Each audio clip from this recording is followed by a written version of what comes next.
Chairman CPEC Asim Salim Bajwa के इस्तीफे और फौरी तौर पर नए चेयरमैन के तकर्रुर के साथ ही सियासी हलकों में चहगोयां हो रही हैं कि आसिम सलीम बाजवा ने इस्तीफा दिया नहीं बल्कि उनसे जबरदस्ती इस्तीफा लिया गया है और इसके पीछे क्या वजह हो सकती है ये हम आपको बता रहे हैं इस वीडियो में। सब्सक्राइब करें धरती न्यूज यूट्यूब चैनल, पास ही मौजूद बेल आइकन को दबाएं और रहें धरती की हर खबर से बाखबर। नाज़रीन, बताया जा रहा है कि चीन ने चेयरमैन सीपैक के लिए कड़ी शर्त रखी है कि जिनके अमेरिका में कारोबार और अरबों की प्रॉपर्टी है उसको सीपैक प्रोजेक्ट से अलग रखा जाए। एक सीनियर सहाफ़ी की खबर के मुताबिक चीन ने चेयरमैन सीपैक के लिए कड़ी शर्त रखी है कि जिनके अमेरिका में कारोबार और अरबों की प्रॉपर्टी है उसको सीपैक प्रोजेक्ट से अलग रखा जाए।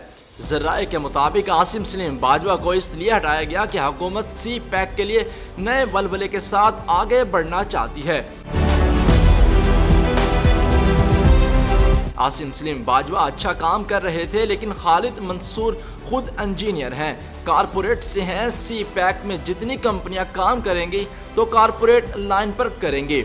यहाँ ये बात भी काबिल जिक्र है कि वज़ीर आज़म पाकिस्तान इमरान खान ने खालिद मंसूर को वफाकी काबीना में शामिल कर लिया है। वज़ीर आज़म पाकिस्तान इमरान खान ने खालिद मंसूर को मावन खसूसी बराए सीपैक अमूर तैनात करने की मंजूरी दी है।